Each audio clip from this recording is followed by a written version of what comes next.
Hey, Brant. Hey, Chris. What's up, man? Well, I just finished reading Harley Quinn issue 0. Oh, yeah? Was it good? It was awesome. And you know how in the book, there's like each page is a different artist, and Harley Quinn is looking for her comic book artist, the artist for her book. Right. And you didn't read it yet, right? No, not yet. Well, I was so curious. I actually did some research, and in issue 4, you won't believe who the artist is going to be. Oh, who is it? Rob Liefeld! No! Am I guessing you're unhappy with this? I'm gonna smack you. It's a good thing. It's a good thing that I actually was just joking with you. No, I'm really gonna smack you. Yeah, but Brett, there is just one other thing before you hit me. What's that? Live in your ears, it's Comic Related's Related Recap.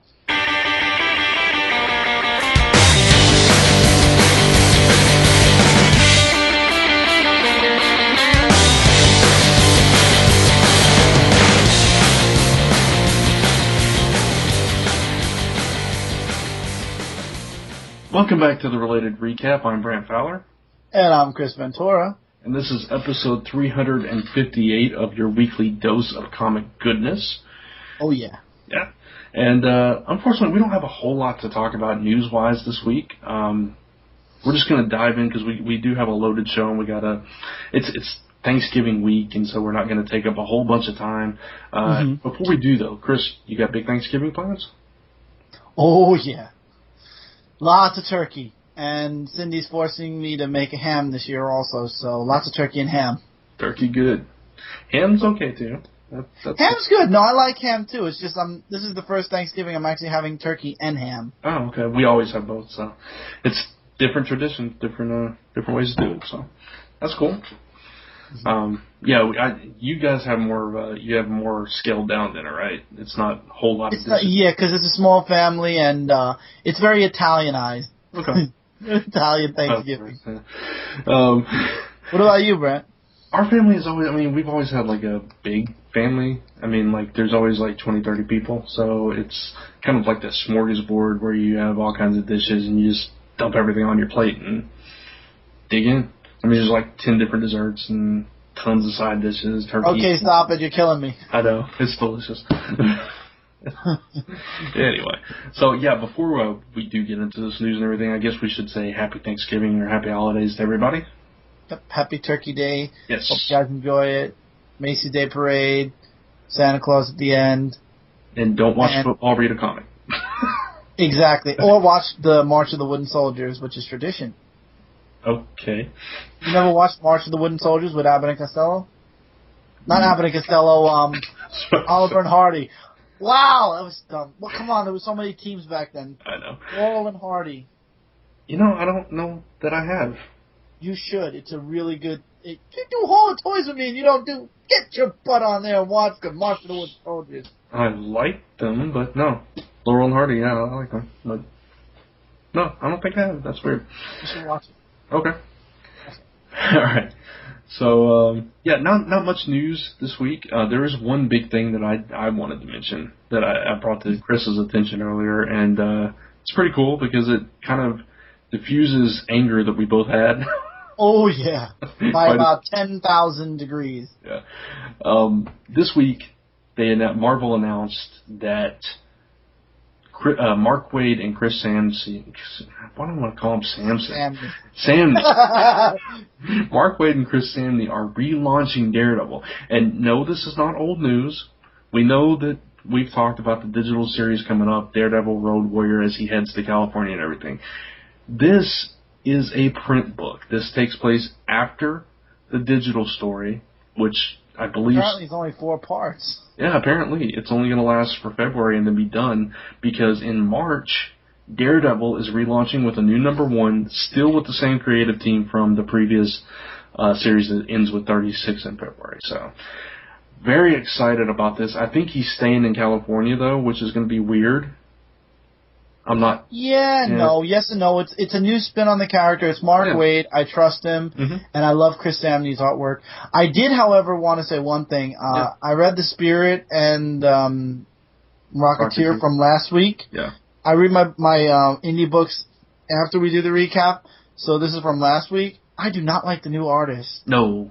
Chris Samney did such a good job, and I read that book, and it was like reading a cartoon. I was taken so far out of the book that if there wasn't only one more issue to go, I would have dropped it. Yeah, exactly. The same way we actually talked about it on Zone 4. Yeah, I know. Yeah, you did. I know. That's what scared me, and then I read it, and I was like, oh. Yeah, we felt the same exact way, though. Jay Bone is the artist. He's a fine artist for that style and for those kind. But it had to start that way. Yeah, it didn't fit that book at all, especially the way they started it. So. Yeah. No, but I'm very excited that Mark Waid and Chris Samney are staying on Daredevil in print version, and we don't have to get all angry because for us, 36 is in February, number 1 is in March, so there's no gap. Even though there's going to be that transitional period, which I think is all the digital story is now. It's a transitional period taking him from New York to California. And it's going to come out as a tiny, one of those thin trade paperbacks probably. If it's only 4 weeks, you can only imagine it's going to be small. Maybe they'll even make it a comic book. Yeah, maybe. And, I trust Wade enough to be able to introduce us to the new series without us having to have read the digital one first. Right. So, yeah. I think this is a great thing for fans because a lot of us, I know a lot of both, if I can spit it out. You and I and you and I. And our friends, is what I was trying to say. A lot of our friends were upset about the whole going to digital and not being in print version anymore because a lot of us don't read the digital one, so. Very cool, very excited. But aside from that, I think that's the only real news. That's the only big thing, honestly. There was really, I'm going to do just a quadruple double check really quick. But that was the biggest news. That's all that's been talked about so far today, and we're doing this early on in the week. But that's all I got. Yeah, there's a bunch of little stuffs and movie stuff here and there, but nothing comic wise that's really big, worth talking about anyway. So exactly. Yeah. But hopefully we'll. It is a holiday week. So I'm sure they're preparing for their holidays as well. And hopefully I'm sorry, there is one thing I want to mention. Okay. Free Comic Book Day, another comic was mentioned. Rocket Raccoon. Oh, yeah. I had to mention that. That's true. Coming up in May, so be on the lookout for that. Mm-hmm. Yep. Make sure you get your Rocket Raccoon comic. It looks pretty cool, actually. It does. And there's just a lot of speculation. There's supposed to be 5 new books coming out of DC next year. And one of them Shazam, one of them is going to be The Question, possibly. And there's rumors about, oh God, what were the other ones? I had it. There was rumors about Metal Men because they were introduced in Forever Evil. They're going to be on the second to last cover. And I'm trying to find the others. And Blue Beetle. And Lex Luthor. Shazam, The Question, Metal Men, Doom Patrol, Lex Luthor solo possibly, and Blue Beetle. Wow. Because of Ted Kord in Forever Evil 1.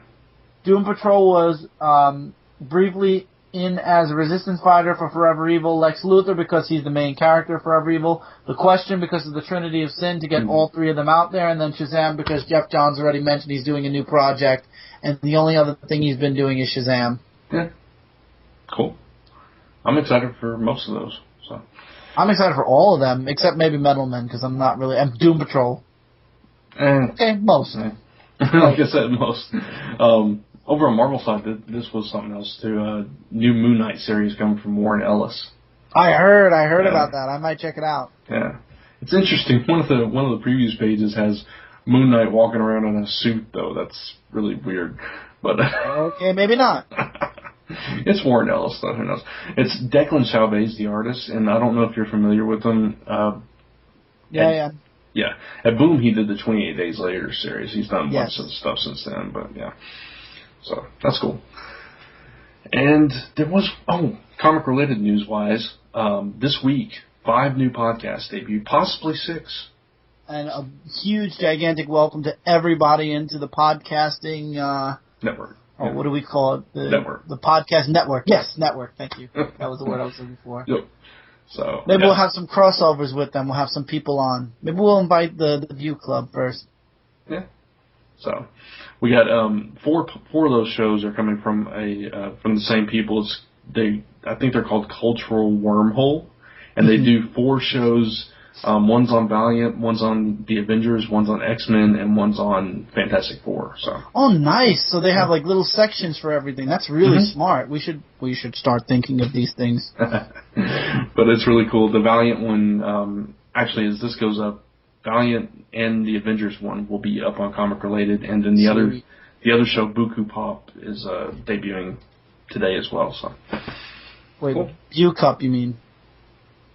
Buku. Buku? Buku. Buku? Buku.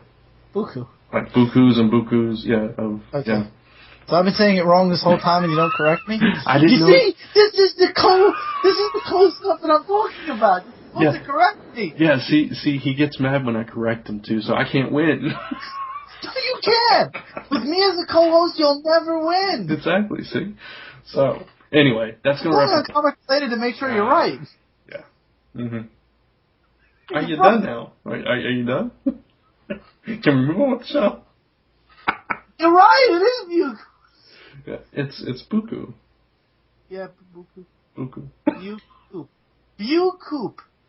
Dude, Buku. Say it with me now. It's Buku Pop. Buku. Bu. Buku. Who do you do? We should have them on the show. There you go. The end. Good night, everybody. No, I'm joking. All right. We have an interesting edition of the Related Recap. We had originally intended on talking about some highlights from the solicitations from Dark Horse, Image, IDW, etc. We're not going to do that this week. Maybe we'll think about doing it next week. I don't know. Maybe we'll do it as an extra. We'll talk about that later. But if not, they're up on Comic Related. You can look and see what you like for yourself. We'll make up for next month. Yeah, exactly. But instead, what we have is an interview for you. A good friend of ours, Agent Stephen Walker, is he's not an agent. He has not gotten the correct badge. His name is Stephen. He's Agent Steve. I designed the logo. I should know. He recently spoke with Kelly Sue DeConnick at a comic shop, and we are going to present that interview to you right now, and we'll be back. Actually, after that, we're not going to be back. You're gonna hear comic talk from the Dark Avenger INC live show instead, which is pretty cool. Because of the holiday season, we have a bunch of reading still to do, and recording's going to be hard. So the next thing you're going to hear are our thoughts on Dark Avenger INC live. Yeah, but I mean, it's the same kind of stuff that you hear us talk about on the recap every week. It's the books that came out, excuse me, on November 20th. But it's it's going to be more than me and Chris. It's going to be me, Chris, Mike, Kat, Mike, whoever else is on the show that week. So. Well, Jay will be there, of course. Yeah, Jay. I can't believe I forgot Jay. Sorry, Jay. But yeah. We love you, Jay. Oh, we do. Head of Comic Frontline. So, yeah. It's going to be cool. You'll hear all our thoughts. Yeah. And then we'll come back and wrap up the show. Exactly. So we will join you shortly.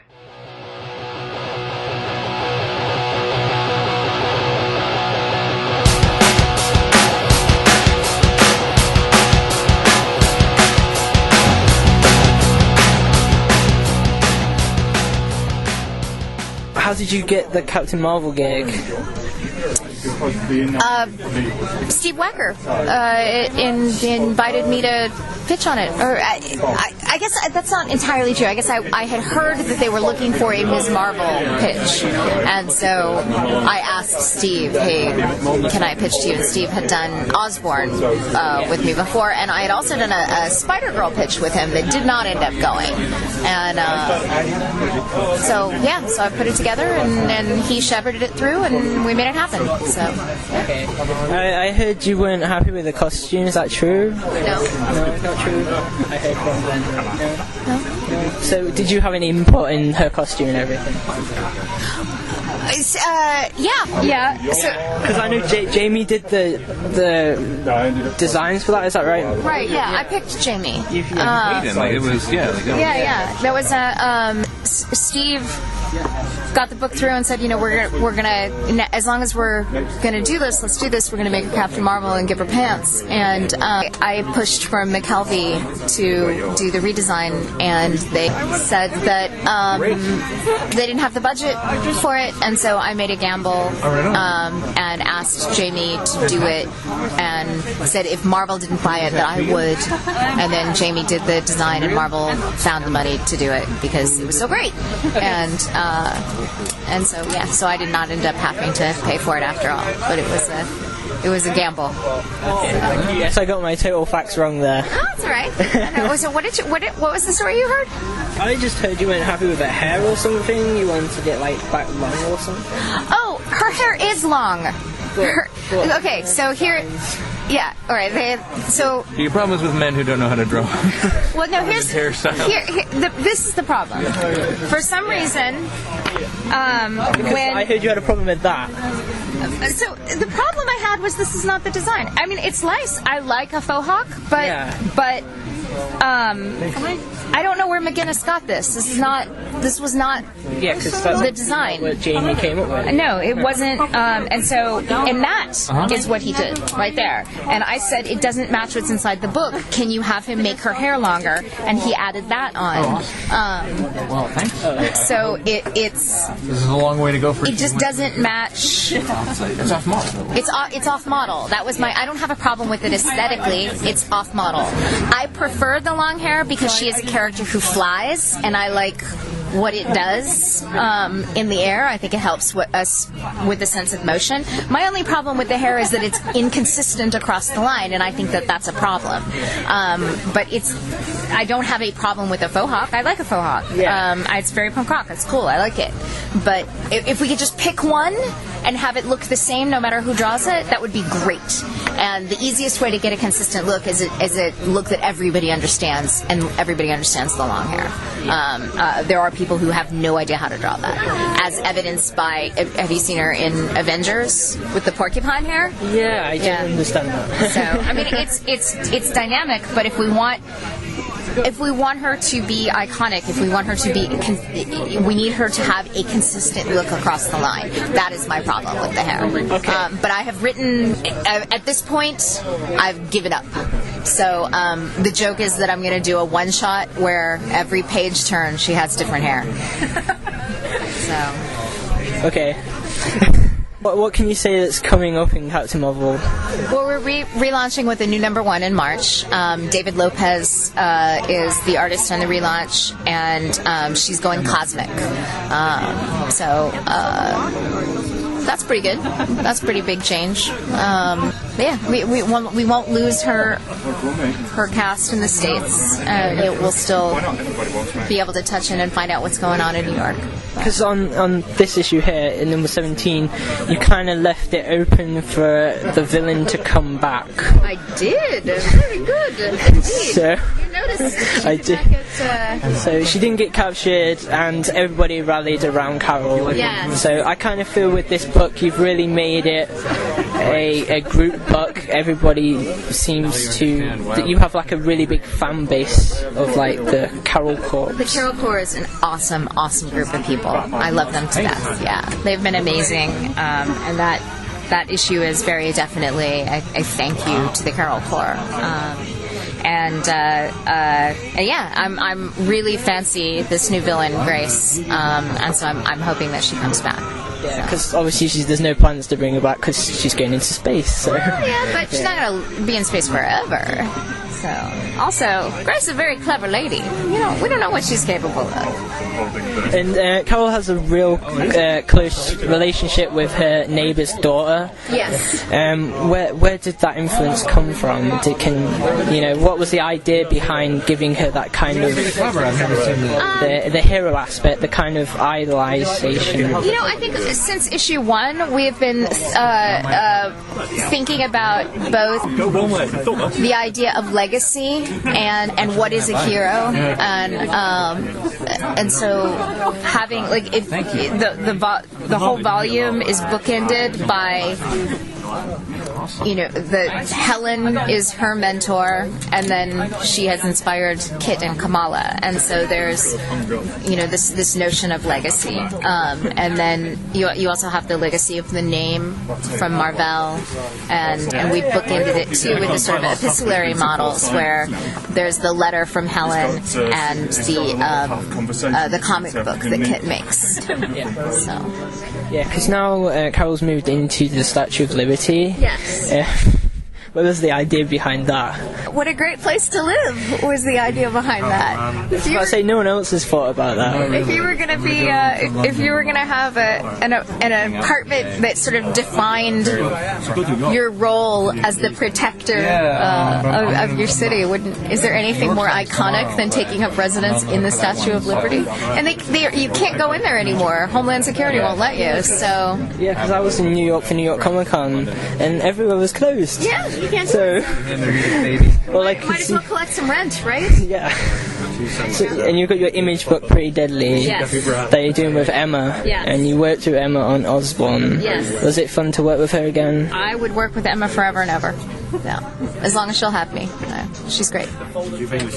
It revolves around the main character. Is it Ginny? Am I saying that right? Yeah, Deathface Ginny. Deathface Ginny. What can you tell us about her? She's Death's daughter, and she is a reaper of vengeance. You what? Okay, and you've got the idea of the Vulture Girl and the Blind Man, which I can never remember the name of, so I'm sorry. Sissy and Fox. Sissy and Fox, that's it. How big a role do they play in the story? A very, very big role. A very big role. Keep reading. They are super important. So. Okay. Any plans to work with Matt on a book? With whom? With Matt. What am I doing? Are we working on a book? Not immediately. No. Would you love to work on a book with Matt, or not? It would have to be the right. It would have to be the right thing. We write very differently, and we're interested in different things. We have talked about projects together. We had a TV pilot we were bouncing ideas around for a while. So it sort of depends. If it was the right thing, sure. Because I do find that there are kind of similarities, well, I do, with Hawkeye and Captain Marvel. Yeah? In I don't know, I feel when I read both of them, they're kind of maybe in sync with each other. And it's just because they're so good. Yeah. That's what it is. Don't you think? It's probably the similarities between Hawkeye and Captain Marvel are just the quality.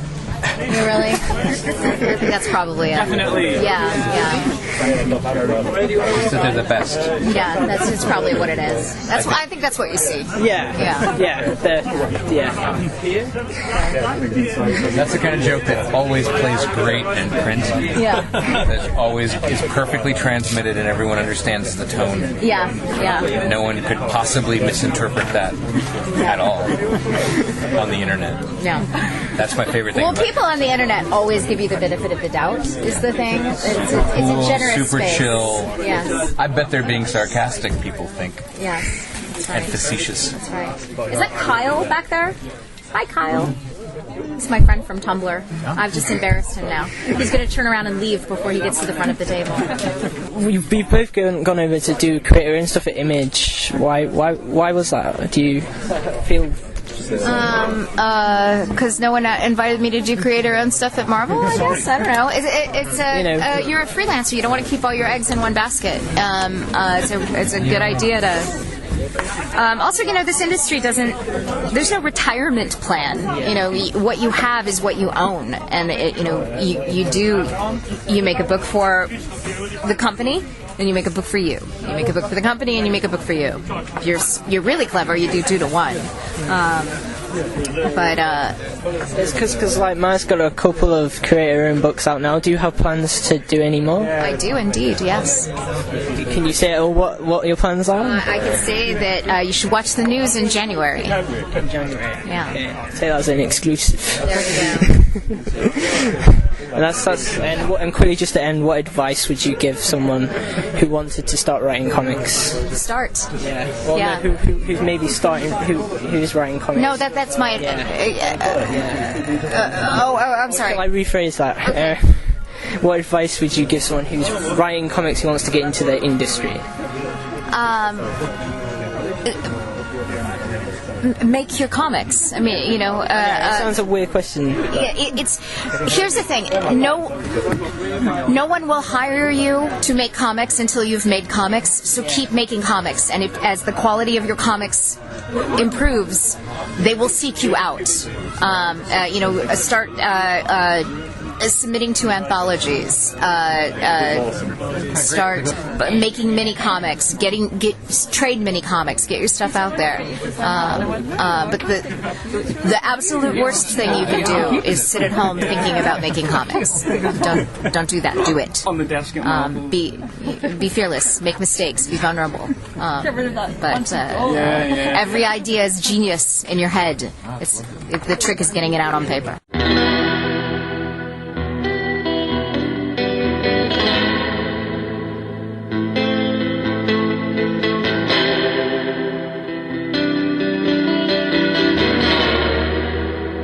Okay, let's go into going back to comic books now. Yes.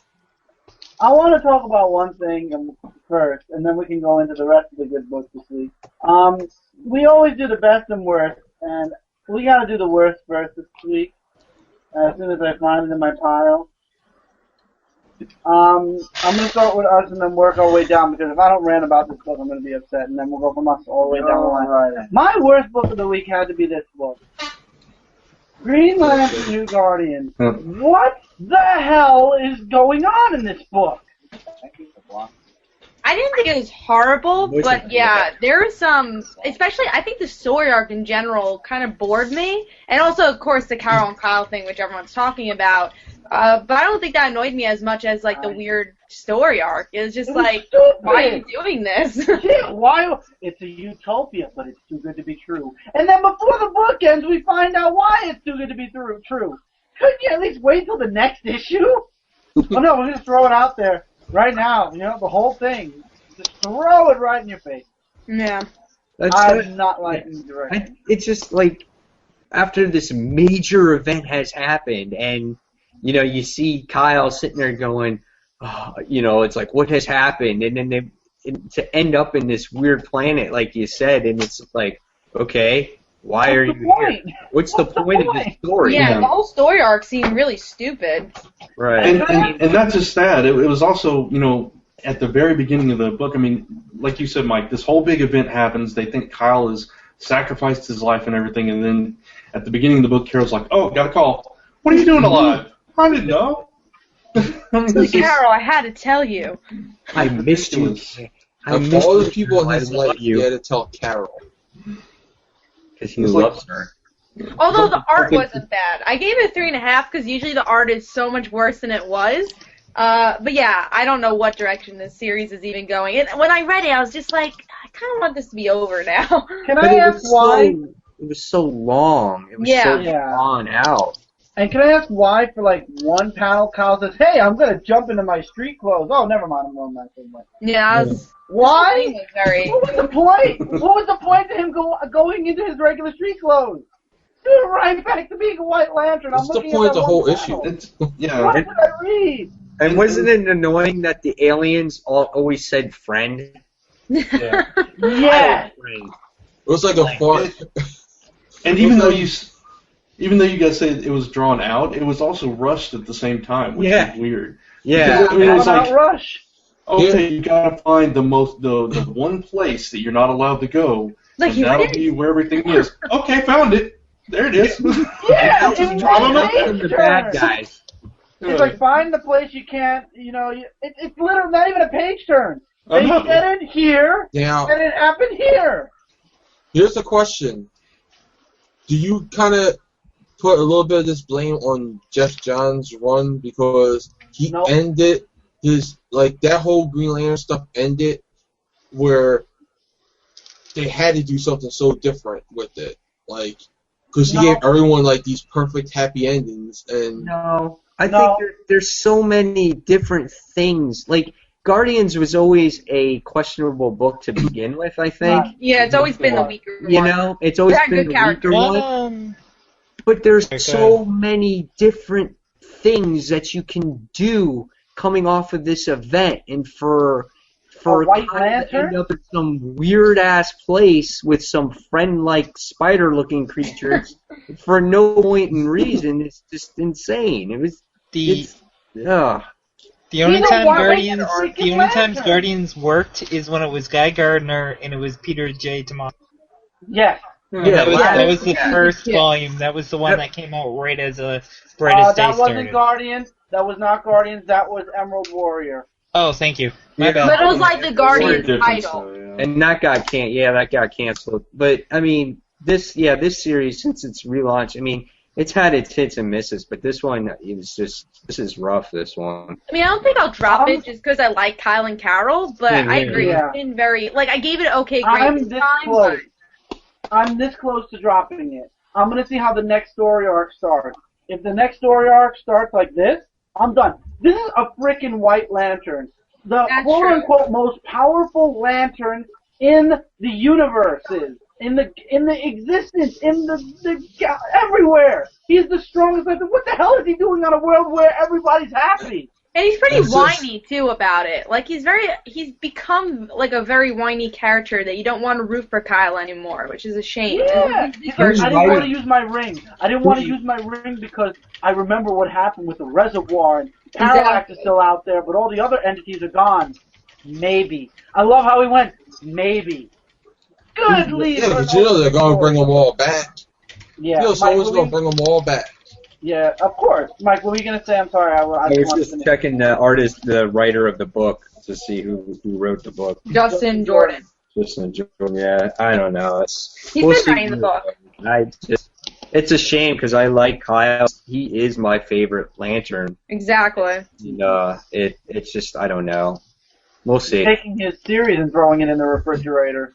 Yeah. But I feel like all the Green Lantern titles haven't been like, oh my god, it's Green Lantern. It's usually now, like, it used to be on top of my pile when Jeff Johns wrote it. And now it's like, it's Green Lantern. Red Lantern's just the only Red Lantern, man. Red Lantern's amazing. No, I agree. Best book. It's the best Lantern book. It's the only one I'm excited to read it every month. The Lantern books. And it's sad because I'm such a Hal Jordan fan, but Guy Gardner is ruling the Lantern books right now. Well, Rob Venditti is not doing a good job with Hal Jordan. His personality, he's changed Hal Jordan's personality so drastically. And then the whole Carol story also, which is like, why bring her in? And this started when Jeff Johns left, so it's I think they did it just because. I think they did it because they wanted something so different from what Jeff Johns did, you know? Because otherwise, it would be kind of boring. We already know they're going to wind up together, so they're going to break up, they're going to get back together, you know? So I think they're like, well, we got to do something to make people go, oh my God, this may not happen now. And that's why I would say, oh my God, if they're going steady, because that's never happened in years, that they're like, oh, we're having a good relationship right now. Like, that would be some... Yeah, but, you know, DC... their policy on that. I think that I think this was obviously a real filler story, and then hopefully we get something better off of this.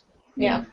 But Kat, what was your worst pick of the week? My worst pick of the week was Cataclysm Ultimates. I know I saw everyone's reviews on it, and a lot of people liked it, but I haven't been reading Ultimates at all, and I just thought it was very cluttered. I didn't really like the art, and I thought the Cataclysm connection wasn't great. I didn't love the cult thing. Yeah, I mean, that makes sense, because we all witnessed people saying, oh, it's going to be the end of the world, and someone makes a cult about it, and people give money and stuff like that. We witnessed that, but I don't know, I just felt bored with it, and I didn't really care about the characters as much as the other Ultimate titles. So, I don't remember what I gave it, but I think I gave it like 2.5 or something. Mike can't even talk. He's like, how, why? Let's hear. It was pretty good. I mean, it's showing about Galactus. But how, why? I mean, how much more can it But it didn't really show Galactus. It was more about the cult's following of Galactus, and I didn't really love that portion of it. I want honestly. Right, but that's just the stuff, and first we didn't get that. issue. We have to give this issue a chance to. Here's a cell phone. It was more interesting.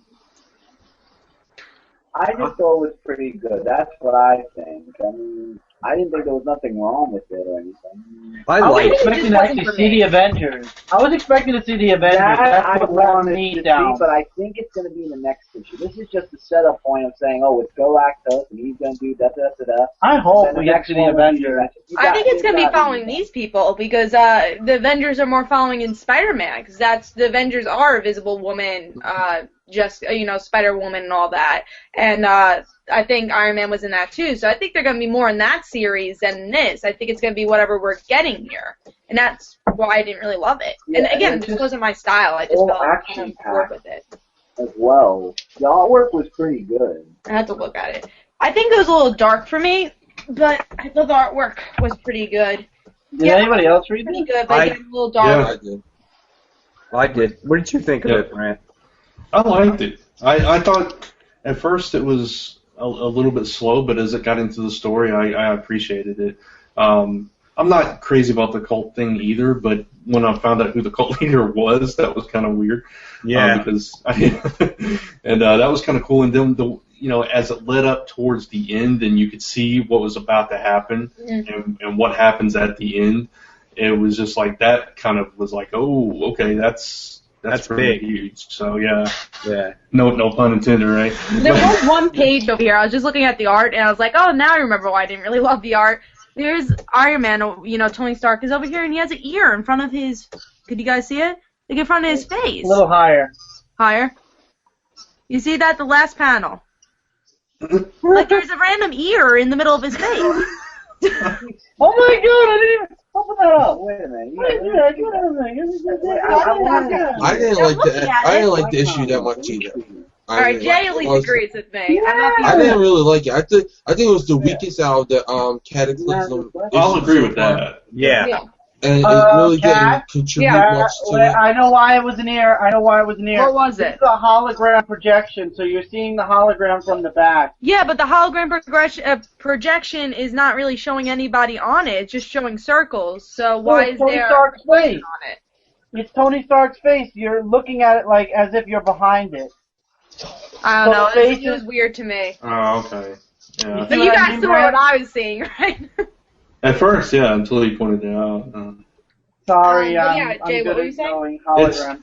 It was drawn badly. That's the point. Yeah, it was just Weirdly like, placed. okay. But Yeah, those scenes were great, but then when you're just talking, it was just very. I remember Mike was saying in his review, it was just very dark, and for me, I don't really love that type of artwork. I'm not a big gritty fan unless it's like The Wake, which is kind of like gritty. It's like it has to fit the tone. I felt, yeah, the world is ending, but there's so many bright colors that you don't. I don't know. That was just my opinion. I liked the issue. I thought it was definitely what I wasn't expecting when I first picked it up. And then I'm like, okay, who's this random cult guy? And same with Brant. Like when I was doing the review, I saw who it was, and being that I don't read the Ultimates either, yeah. So all the characters look different, and I saw who that was, and I'm like, really? I'm like, seriously? Exactly. And the way these people are becoming this new swarm of Galactus was quite interesting, and it was a very dark book. It was very dark. I thought though that it fit the type of book that it is. But then it was very sketchy because of how dark it was at times. Right. So for me, yeah, and I get it. I totally get it. And I thought the ending was really cool because I don't know if they're going to rebound from this. If this is the world, it's going to happen in more ways than one, because right now we're learning that Galactus is, in Jersey, and then you got this swarm now that's spreading across the world like a zombie plague, and it's you make a touch and the person's infected by it, So it's almost like World War Z. It's like in that aspect. So I thought it was interesting. And of course, I'm covering the whole event on Dark Avenger INC, and I'm going to read it through its entirety. But I thought it was different, a different spin. That's for sure. I think it's just that if you like it, you like it. And for me, it didn't feel like, I didn't really love the tone of the story. Like, I'm more interested in X-Men, Spider-Man. And again, I would have been more interested in the government point of view, which is what the Ultimates usually is about. And I was just very disappointed in what we ended up actually getting. Right. But I think this is the one I will be skipping, but I will be picking up everything else Cataclysm. Just because I gave this on whim, so. Jay, what was your worst comic of the week? Well, what book came out this week, Chris? Everything. Young Avengers. Oh my God. I didn't read it, so I wouldn't know. Okay. I mean, I don't even have to. I have Do to I go really with my have other to- one then.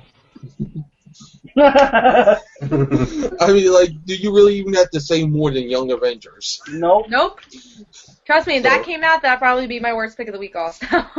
Same here. The only cool thing about the book was that it's obvious they kind of were playing around with the idea that was set up in X-Men Battle of the Atom, where, it wasn't he the Sorcerer Supreme? Yeah. Who, Wiccan? Yeah. It plays around with that a little, because it kind of shows him looking similar to how they had him looking there and teasing that future for him. So that was... Yeah, his powers are growing. Well, hopefully we'll get another Young Avengers title, that way we can explore that. I hope with so. the writer. I hope not, because they'll put Kieran Gillen on it again and they'll just screw it up. No, he already said it. He's not doing it. They already said Good. that's not going to be the creative team. That's why it's getting canceled. Just like Iron Man's going to get canceled, and it's going to be a all-new Marvel Now title, too. Yeah, The only other cool thing was that they gathered all the young heroes together to help them fight. That was kind of cool. Oh yeah, I think I saw that cover, which was like, oh, should I pick it up? No, not. Yeah, I was just like, I'm just done with the story, but I want to see it through to the end.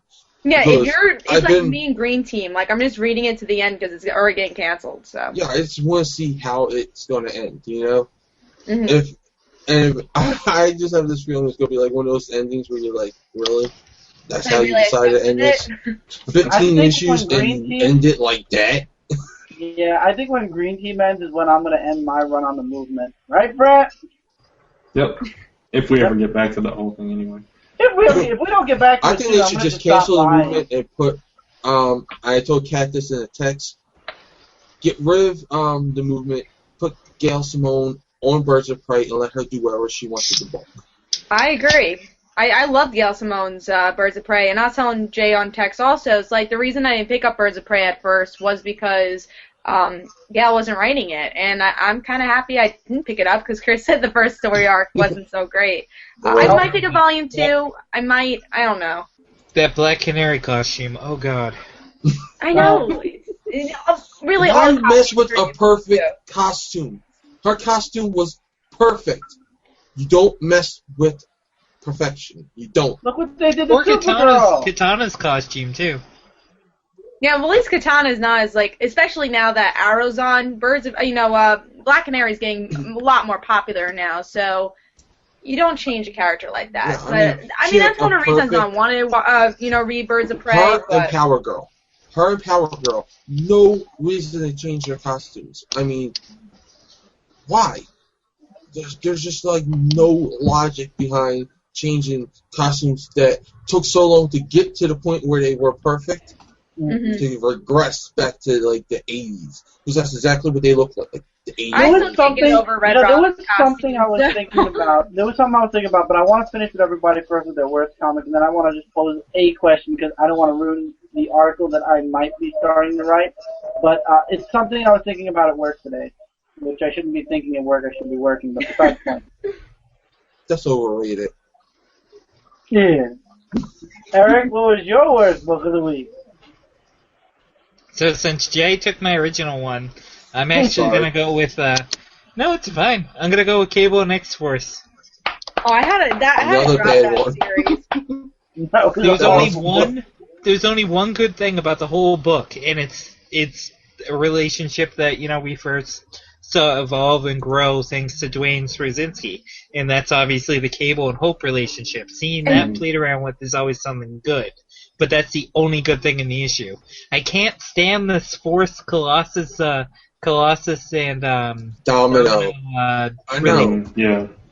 And Dr. Nemesis was his awesome usual self with the horrible costume that they've given him in the series, but the whole stuff that he was going through and finally coming head to head with Forge to try to help him, that was so confusing and weird as to what the heck is going on there that I was just like, what is this? What is this? They should have just made a Cable and Hope series, because what I originally bought Cable and X-Force for was really the Cable and Hope relationship, like you said, is the only saving grace for the series.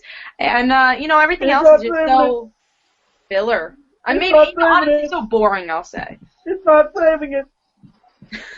I give you credit for reading that, Eric, because I think same thing. I dropped that issue 2 and 3. I could start seeing the flaws in that book already. Yeah, I think I dropped it like issue 5. I gave it a little bit of a try. I'm like, I'm not really enjoying it. Brant joined the. I think he froze. Brant, what? You were just here. I think he froze on the other one. And he's muted. Yeah. Can you hear me now? Yeah. Yeah. The whole thing shut down on me. I don't know what happened. Wow. That was weird. That was weird as right. I thought you were there listening to us and just taking it all in. Eric, where'd you get a sandwich? Have you had that this whole time? He's had this whole time. Wow, okay. Mike, what was your worst pick? Mine, unfortunately, was Pandora. Trinity. And I know what's my pick of the week. Why? What? Go to Mike's book. Hold on, where is it? Wow, I'm feeling like I'm getting attacked tonight.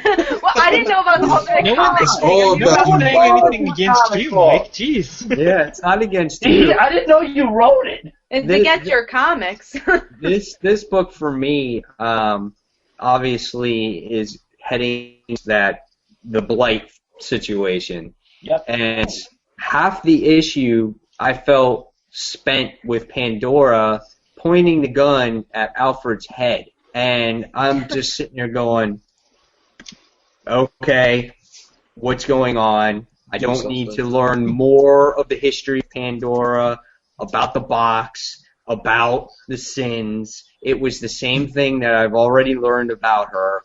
And, you get a couple pages about Marcus examining the box, trying to figure out how to put it together. Then all of a sudden Pandora's flying in some dimensional thing and seeing all these spirits, and then she comes across, what was it, Phantom Stranger, a question, and personally, this side of DC is not my forte. I am not into sorcery, like Constantine, all that stuff. It's the same with Marvel. I'm not into Ghost Rider or Doctor Strange or any of that stuff. That's why I didn't like Daredevil either, because I'm not into all that weird shit. But that's what it is, and so I'm going to be dropping Pandora for a while and see where it goes from there. But really, it's a preference thing more than anything. Yeah. I agree. I dropped it also because it wasn't a bad title. I dropped it this coming because I knew Blight was coming, and I just don't like Constantine and all that. And also, I felt like when I read it, I'm like, I didn't care, and I'm like, why should I pick up a title I don't care about? And it's even though it's good, I personally don't care about it, so that's why I dropped it also. So. The only annoying thing about it's completely off topic, but oh, sorry. I'll let Mike go. No, I was just saying, the only annoying thing about this comic book was that John Constantine came in. I mean, he's almost in every comic book, and don't you dare say anything. Because they're pushing him. But he's a major person in this story that's coming up. Thank you, Mike. Well, let's go back.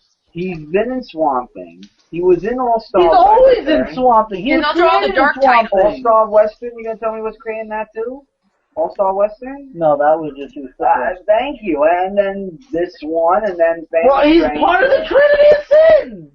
He's got the magic and the dark and the light. the same thing they did in Phantom Stranger. He's messing with the Trinity of Sin. What do you want?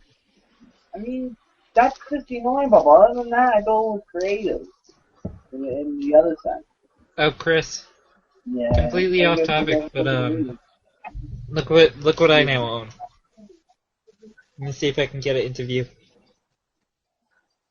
Can you see what it is? No. Generation X. Generation X. Yep, the whole Scott Lobdell run. Nice. Oh, nice. Fantastic. I'm looking forward to reading the whole thing. I've read bits and pieces here and there, but I've never read the whole run, so I'm excited. Sweet. Brant, did you read this book? Which one? The Pandora. No. I just feel like after Trinity of Sin, it just felt obsolete, at least for the main DC. For me, just knowing Blight was coming up, I just didn't.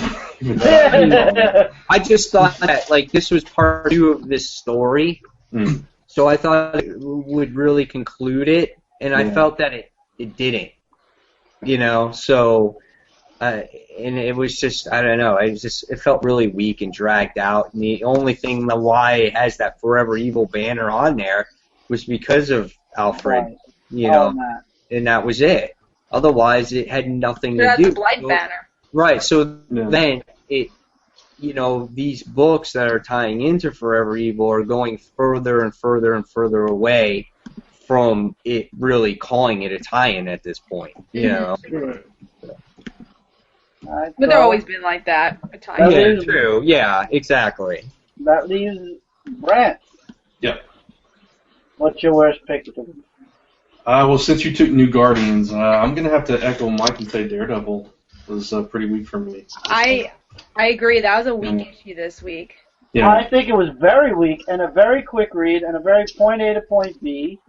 And boring. I'm shocked. And I don't like monsters, so that kind of brought the book. I love monsters, and I just felt like why are they here? And then in the ending where they go get the whatever he was getting, I don't even remember. It just felt so incomplete, and you're just like, oh, why did this story arc exist? Yeah, I'm like with Mike. I don't fall into the magical sides of either Marvel or DC either. They just don't interest me that much. Not in superhero titles for whatever reason, or at least the mainstream ones.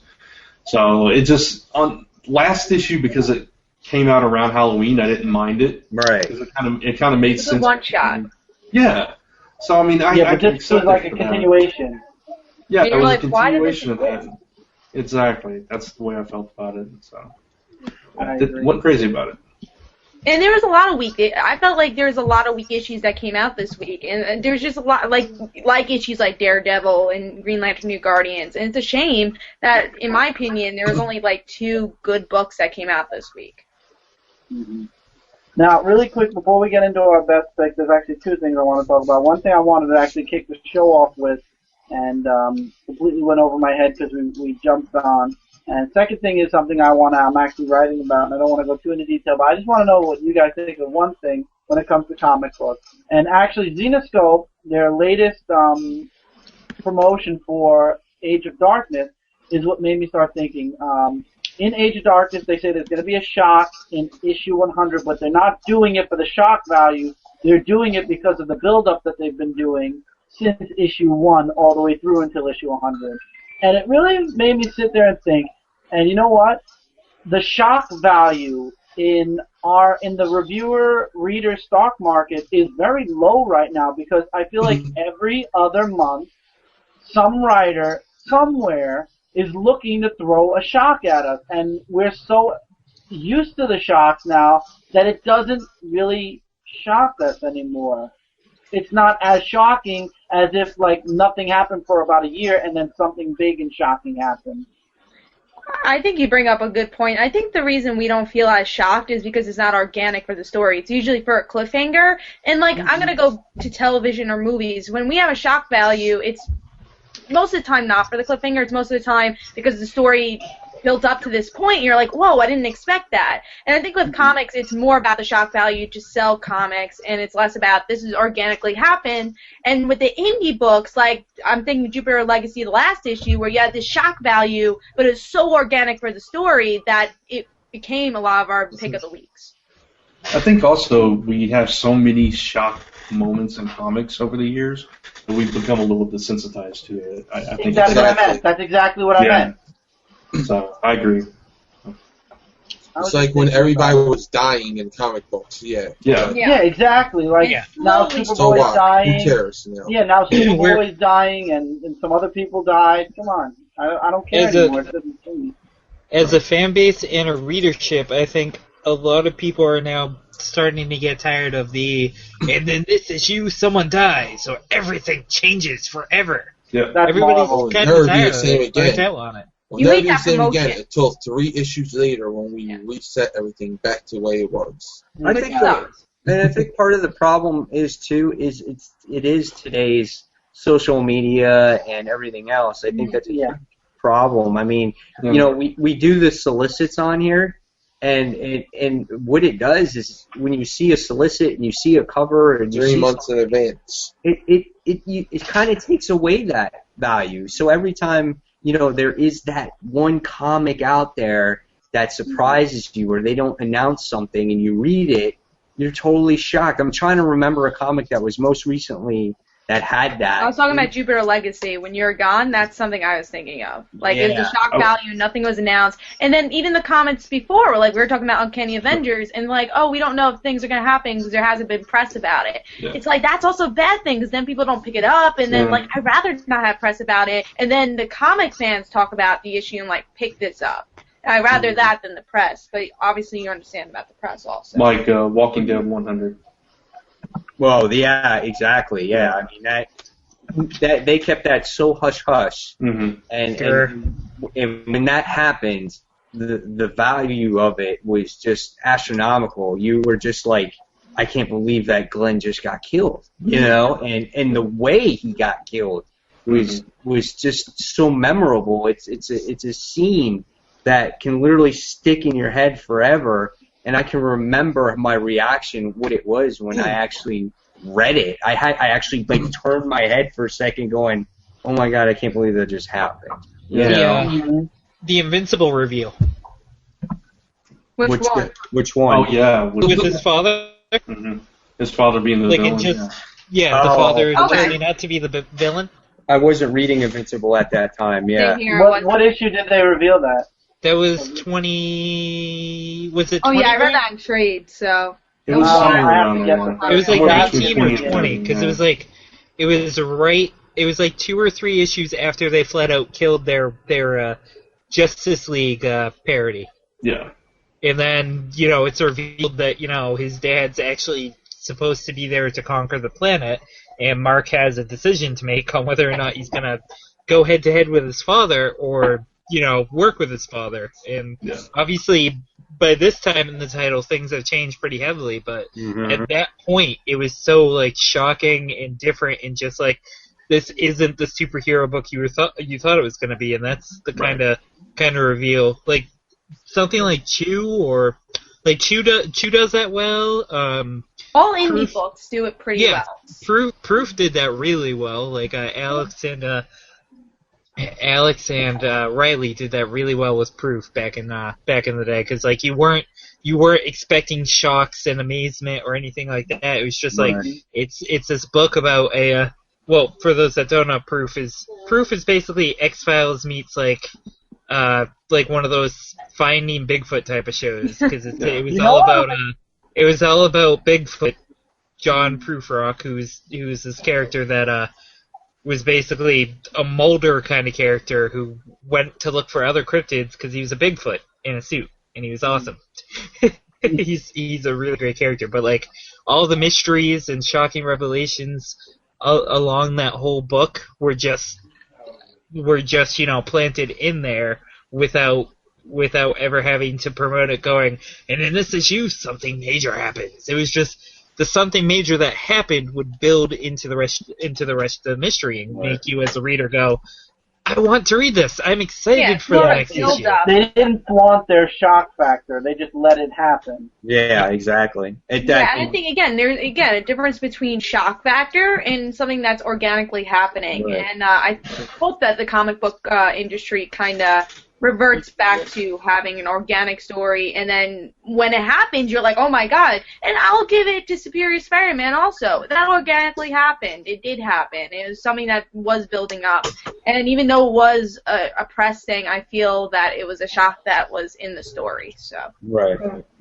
Chew was really good. Chew was really good recently in a shock value type of moment where they actually killed off Agent Chew's his sister, and it was like, holy crap, where did that come from? Like, you never anticipated that actually happening, and it was well done too. It was really well written. John Layman does a really good job with that book. You know, if you guys ever get a chance to read it. I read the latest issue. I liked it. Michael thought it was weird. When you're at a convention, if you've never had the chance to meet someone like John before, he's super cool. You should go back and listen to my interview with him, because it's a fun one. Except for I forgot where he was promoting at the time, but like 60% of that is talking about like Chew and like some of the license work he did, and it's just, you can tell that's such like a passion project for him and Rob, that it's not even funny just how much like passion they put behind that book. It's ending in like issue 50, right? They said 60. 50? Yeah. 60. No, 60. Yeah, Mike's right. Yeah. Because I know with Chew they had to set it, like with issue 1, they're like, we're ending it here. And Morning Glories also, they already said we're ending with issue 100. That's been our plan since the beginning. Sweet Tooth was Lemire saying the whole time at issue 40 is when this book's going to end, and that's when they ended that book. So. Which I like it, because that means they planned it out. They had their, I would say, story Bible, and that's where you're going to get the organic shocks. And BKV, and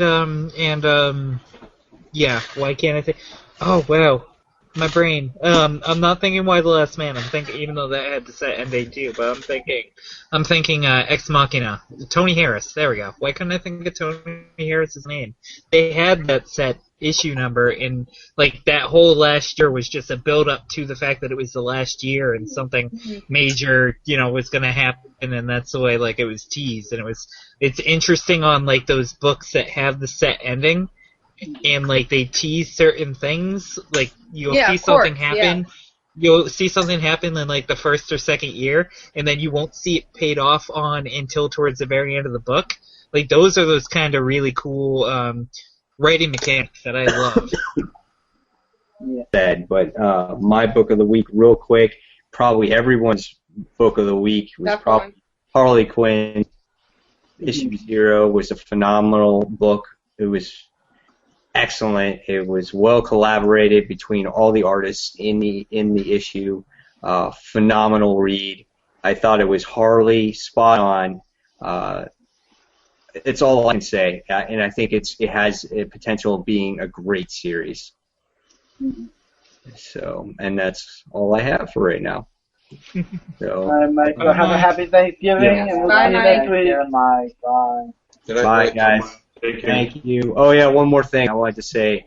Comic Book Corner 2.0 is going to hit 800 subscribers, and it has done it in about 7 months' time. So Thank you very much for that. And also, again, everybody that's watching, please check out Comic Frontline. There is lots of stuff coming, and especially my new series called As the Web Spins.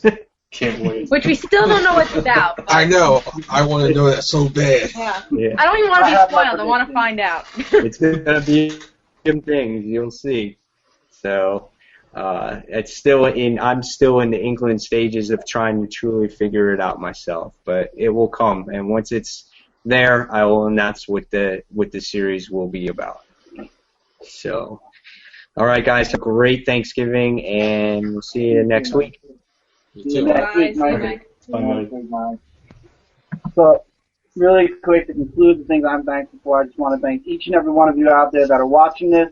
Whether you're watching it live, we have 11 viewers right now. Whether you're part of the 11 viewers that are watching this live, God bless you, because you're up at 11:30 at night. Possibly going to be up until 12 midnight. And to everybody who's watching this that is not watching it live, that's watching it as a video, which I know we get a lot of people who like to watch this as video as opposed to live. I'm very thankful for each and every one of you guys for taking the time out to watch our stuff, to comment on our stuff, to message on our stuff. And I know a lot of companies out there are watching, a lot of writers out there are watching. Really thankful for Zenescope this year. They have proved, not only as a comic company, but as just a company, especially with the Extra Life foundation that they did. There was a 25-hour gaming fundraiser, and Zenescope was right dead center of it, and it was the only company. And that just shows how much of a company, not even outside of the comics, it's not even involving the comics, how amazing the people in the company are that they took the time out for 25 hours to play video games to raise money. And they raised a lot of money, actually, as a matter of fact. So, thank you, everybody, for all your support. Hopefully, in the coming year, we'll get even more support. Okay. And share Dark Avenger INC with the world. Help build the Dark Avenger INC community. Help build the comic frontline community and the comic-related community. Because all three of us are one gigantic community. And we have comic-related has forums.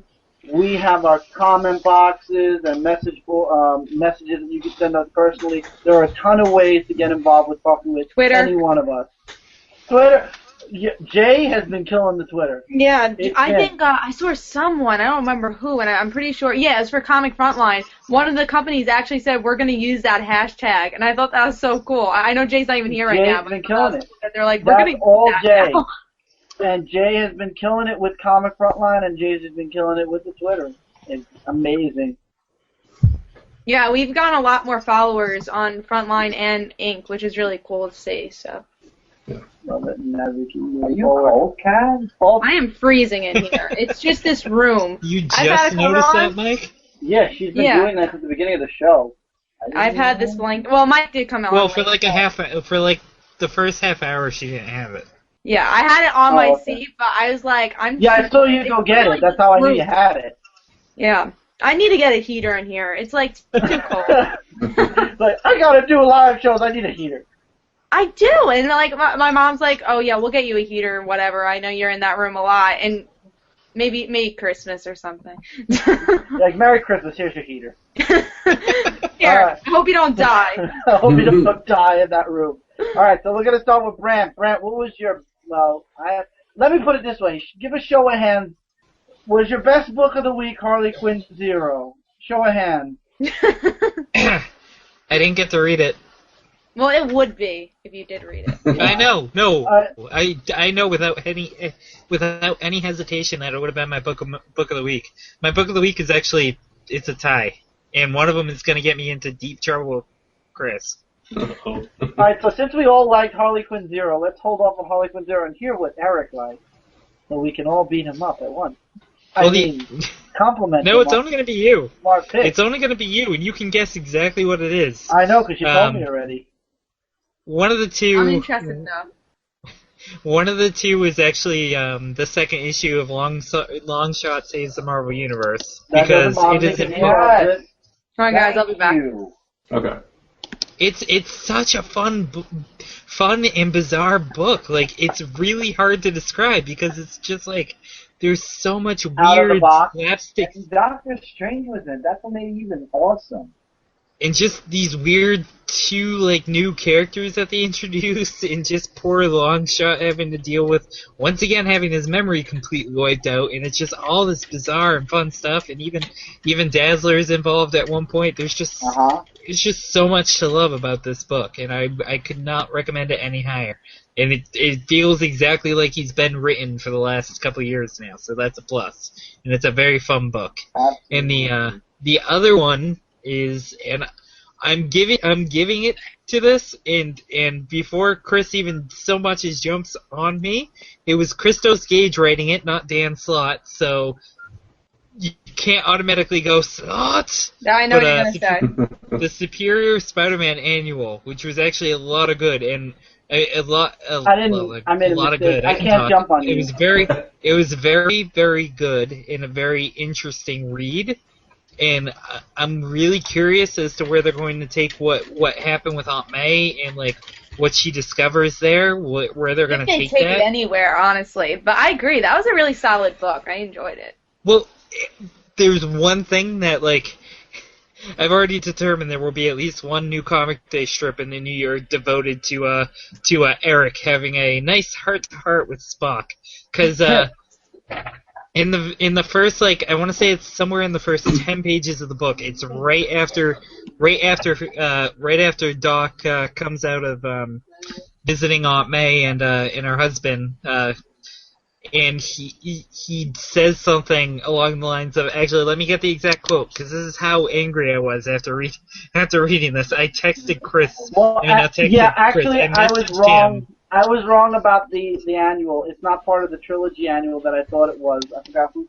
Oh, yeah, that's a different annual. Yeah, I have to buy this annual, so you might be right that it's good, so I'm not jumping on you this time. I messaged Chris right after reading this, and the exact quote, hold on, let me pull it up.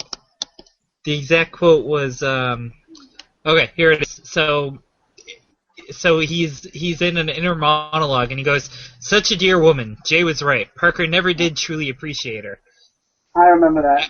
I was like, I hate you, Doc. I hate you so much. You were in Peter's memories, and you're still gonna pull that crap? You're still gonna say that? At least he had a better I think he had a better dialogue, well, much better dialogue in this annual than he's ever had in regular Superior stuff. Because, like, he wasn't annoying, but he was still superior. It worked so well in this issue. The other really cool and interesting thing that I thought was cool that Christos Gage did is, for whatever reason, he decided to have, like, the little spider communicators, have one of them go to one of the ghostwriters to get some information on the villain that he was facing, and I thought that was a really cool nod / addition to it was Catch, wasn't it? Yeah, it was Catch. Why'd it go all quiet? Oh no! I'm saying I said I believe. I'm just holding the floor until Chris gets back. Brant, have you read it yet? No, I flipped through it. I didn't get a chance to read it. Okay, I'm looking forward to it though. You should like it, because I know you've been liking the main series, right? Mm-hmm. Yeah. And you usually like Christos Gage's writing, don't you? Yep. Yeah, you'll like it. It's right in line with anything he's ever done before, so and it's really good. What I liked about it was it brought in the supporting cast that we've been saying we wanted to see. You know? They weren't stupid either, which I really enjoyed. It was like they did a good job writing the supporting cast that we like. You know, Aunt May. We love her. She's been missing from the book. You know, and I think that was a good point. You know, they brought someone in to anchor the story. You know. Yeah, and the way Jay is written is so cool. I really like the. I hope that Peter, when he is finally back, can restore, the relationships with everybody. But that's a relationship that I'd like to see. I told Chris, I doubt that. I told Chris, I do too. I think this whole thing is about breaking Peter down to nothing again. Lower than he's ever been. This is going to be lower than. I don't want to see that for Peter. I know. I don't either. Yeah, it's going back on character completely. Yeah. He's going to feel lower than he ever felt in his life. Lower than he did when Uncle Ben died. You know, that's how everything's going to be tore away from him. Yeah. And this is the part where Brant says. I wasn't saying it. And Brant's like, what's no, I know. I said this is the part where Brant says. I agree, Kat.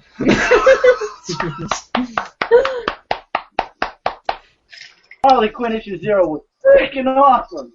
This is how you do 10,000 artists in one book. It's like the first time I ever seen it done right in a 0 issue that was actually good. If you haven't actually. It's just sad that Rob Liefeld is taking over the series completely. That would suck. That would suck. What I don't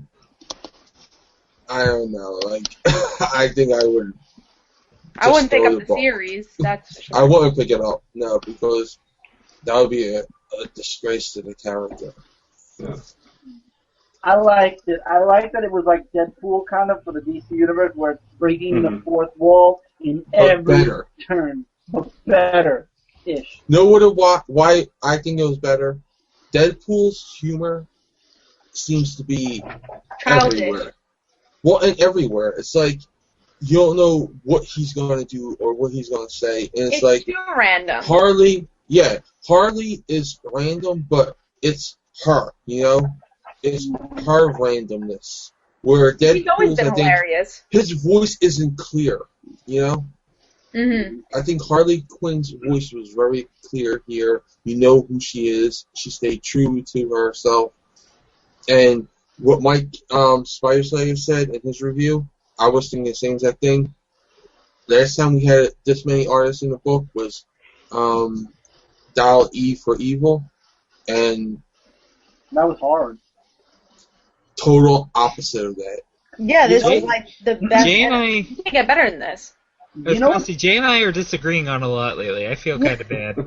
You know, hearing someone say that about Deadpool is me kind of going, no, I was waiting for think his humor's I was waiting too, Brent. I was waiting too. I just think his humor's not. I don't know. It doesn't seem consistent. You know, it doesn't. Well, it feels yeah, like that I can agree with, but I think that's because of like, if a writer grasps the character, then the humor will be like consistent. But because there were, at least for like a good 2 or 3 years there were 4 ongoings for Deadpool. I really wish I was exaggerating that, and one of them had a different writer every single issue, so his humor was a little off for just a little while. I think with his humor, it's a particular. Some people like it and some people don't. I think with Harley, there's more of a general audience that does like Harley's humor, and I think that's what Harley's me with this book. The thing that sold me with this book, just like with Argo 5's first issue I read, the very second page. And what do you call me, the cowboy guy? I'm from Brooklyn. And they make so many New York, and they make so many New York references. Like she's breaking down. She was in the robot. She was stomping down on a stadium, and it's like, it's not Yankee Stadium, it's Shea Stadium. And they're like, and then the other artist corrector says, no, it's called Citi Field now. Whatever. It's because Jimmy's from Brooklyn, isn't he? Jimmy Palmiotti? Yeah, he's from. He even made a reference to that. He's from Brooklyn. Yeah, that's probably why those references are all there. I thought this. One thing I really liked is that every story had something funny about it. Like I love the Tiny Titans one, but my favorite has to be the Batman the animated series. Going back to that because that's been in the core of her character. That's where she was created, and I laughed out loud reading that when Poison Ivy was like, "Here's your line." It's hilarious. I love the Jim Lee page because it's like, wait a minute, this is a reprint. This is a reprint. What are you doing? I like Charlie Adlard because they made the zombie reference in Charlie Adlard. Too. Oh yeah. I think with every artist there's something to love about it. I didn't love the robot one, but every other one was. I loved Harley's picture, just this one picture in this one page. Oh, and look at I forgot the artist. Adam going Hughes, against a tree, which is hilarious. She's like, she's the winner, but what are the contestants? A tree with a wig on and a cat. I think that was the Adam Hughes one because he was like, can you keep a monthly schedule? I know. I love how this artist didn't even make fun it. of the monthly schedule with a lot of the artists. Yeah. I love that this artist didn't even finish the blue. Yeah. I just loved how they poke fun in references of New York, references of pop culture, references of comic books. If you like references, you're gonna love this issue. This is the only page I hated. I did not like this artwork at all. Yeah, that was a little. That and the robot one was a little draggy. I like Tony Daniels' art. No, I love his art. I just didn't really like the story that much. It's just like, oh, she's a giant robot and she's eating things. Oh, the story, I'm talking about the artwork. Oh, well, I meant like which artwork and story I liked, like which sections I liked the most. And yeah, I didn't love that section. I love the Mad Men one. That was kind of cool. Oh yeah. With the Office. I like that one so, too. So, Brett, what did you like about the book? All that stuff? No, it was just fun. I mean, it was fun from cover to cover. And you had Harley, like you said, breaking the fourth wall and trying to find this artist and all these little digs at all these artists' little things. It was fun. That's the best thing I can say about it. It's a comic with a fun character that was fun. So. Who deserves her solo series? I feel like Harley Quinn. She had a solo series, but it's been a really long time. So the thing I appreciate about this, really above everything else, is that since the New 52 started, Harley hasn't really been Harley. And I think this was Harley. So. Yeah. I agree. I agree also. And I don't like. The one thing I don't like is they actually say that she's not going to break the fourth wall in issue 1, so it's going to go back to it. And that's what I don't want. I actually wanted to continue to break the fourth wall. I think that would get boring like that now. female Deadpool version of I DC. think if she does it now and then, it'll be okay. Yeah. I don't want to do it all the time in every issue, you know? No. Yeah. When she does it, I want to be like, oh, wow, I can't believe she just did that, you know? That type of thing. Yeah, like the Injustice moments where she's wearing a mustache is like, oh, well, this is my disguise. Or Batman the Animated Series where she says, I'm armed, and she has like a model arm. Like, that's the humor I want to see with Harley, and I don't think we need to break the fourth wall with that. But once in a while, I would love to see it, though. Mm. I'm Batman. Sorry, Mr. Wayne. Don't give away my identity. Good book. Another book that's actually coming out tomorrow that I would highly recommend everybody check out, that I'm sure will be everybody's book of the week. Mike already reviewed it on Dark Avenger INC, but it's Xenoscope's Quest issue number 1, which is beginning. Tomorrow to read it. I thought that came out this week. No, it comes out tomorrow. Oh, okay. So Mike Spireslayer reviewed it beforehand. It was an advanced review. It was an advanced review. I don't know if I'll review it, but I definitely want to give that one a try because I just want to get into Xenoscope more, and there hasn't really been an issue 1 until Just now. jump in. You know what? Just jump in, Kat. That's what me and Mike started doing in my indie reviews. We just jumped in. Well, I don't want to issue review it 4, though. Like, I'll probably just read it and like save the review until I know we'll talk about it on the show. stable with the universe. Yeah, well, we could talk about it on the show. We're going to talk about it on the show next week for sure. Yeah, so I'll read it. Probably tonight I'll read it because I'm reading like all my digital stuff tonight. So. But yeah. So, any other books anybody would like to talk do want to about? mention about one book, just quickly. I just want to mention about Ben 10 issue 1. I didn't like the issue, but I actually got a comment on Facebook by the writer, and he said, I saw your review on it, and he said totally nice, like, oh, I saw you didn't like it, but I loved your analysis on it, and I really want you to read issue 2, and I'll send you the issue if you read it. I'm like, you know what, thank you so much for reading. That's the right way. Yeah. That's the right way. I was just going to say, now that's the classy way to do it, where the guy from Marvel and Spider-Man did it. Yeah. I really respected him. I'm like, you know what? I'll definitely read issue 2, even though I don't love Omniverse. I'm gonna read issue 2, and I'll have an in-depth review on it. So I thought that was very nice of him, and it's cool that he checked out my reviews. What's the name of the writer? I would love to give him his name prop. Let me check. No, because I really respected him for that. Because again, like I think a great review on it because I didn't love the Omniverse stuff, but his name is Jason Henderson. So Jason Henderson. I really respect him for that. You know what? Just because he did that, I'm going to actually pick up issue number 1 and issue number 2. Yeah, I'm reviewing issue 1 regardless. And I'm not even a Ben 10 fan, but I'm going to pick it up to check it out, give it a fair shot. Yeah, if you guys did give issue 1 a try and you didn't like it, I recommend you to read issue 2 because I'm going to give issue 2 a try too. So yeah, I thought that was great, and I wanted to mention that. So. Yay! It's that time again. It's that time again where we talk about Superman.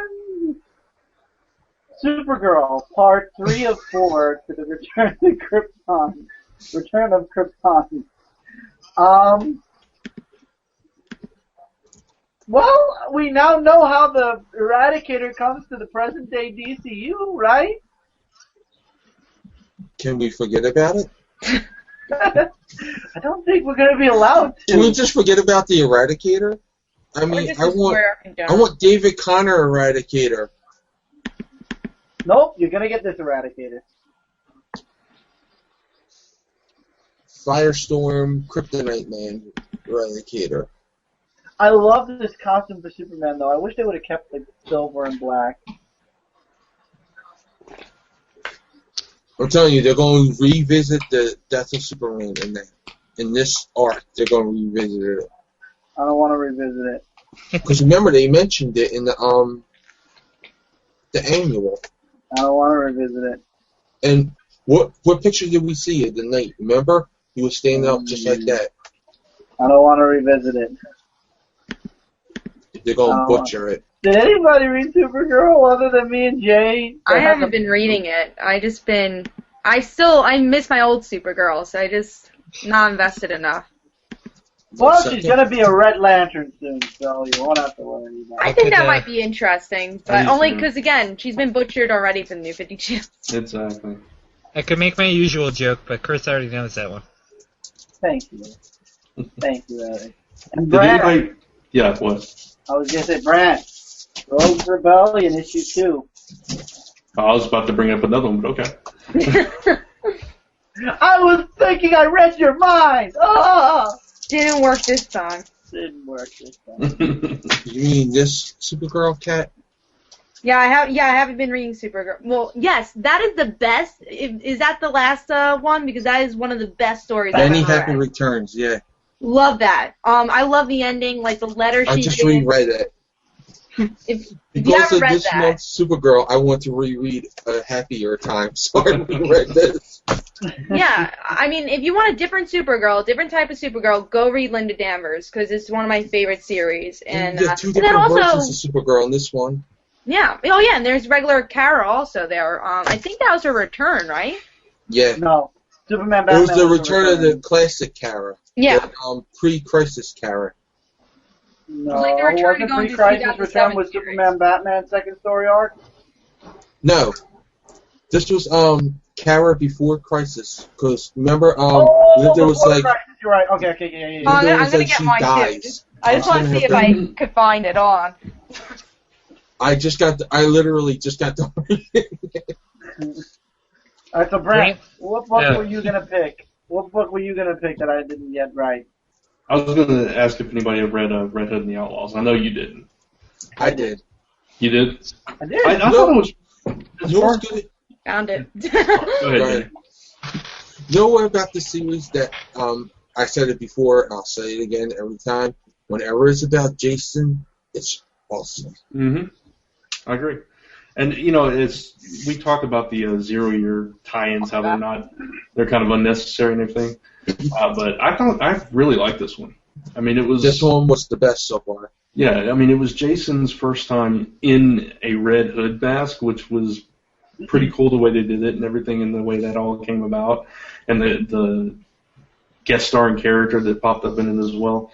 This was a really well done book. I would recommend checking it out, even if you're passing on all these tie-ins. You know what I found ironic? What's that? It continued the Joker from Zero Year also. And the Joker kind of still had his face sizzled, so even in the past right now, they're not letting you see the Joker's face anymore. Yeah. Yeah.